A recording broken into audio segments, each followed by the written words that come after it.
On Friday, Volodymyr Zelensky said that no chemical weapons or any other weapons of mass destruction were developed in Ukraine. He warned Russia that the use of biological weapons against his country will invite the most severe sanctions. President Volodymyr Zelensky's reaction came after Russia accused his country of conducting research into the development of biological weapons. In a video posted on Friday morning, Zelensky said, and I quote, "I am the president of an adequate country, an adequate nation, and the father of 2 children, and no chemical or any other weapons of mass destruction were developed on my land. The whole world knows that. You know that, and if Russia does something like that against us, it will get the most severe sanctions response," he said.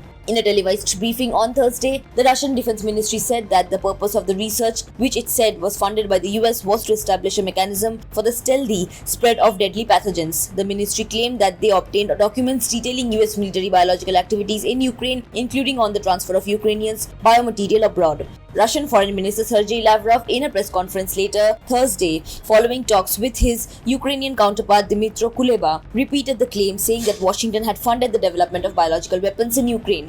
Both Washington and Kyiv have denied the existence of laboratories intended to produce biological weapons in the country, which has faced a Russian assault by tens of thousands of troops since February 24th. Russia has repeatedly accused the United States of secretly carrying out biological experiments in a lab in Georgia, another former Soviet republic, which, like Ukraine, aims to join NATO and the European Union.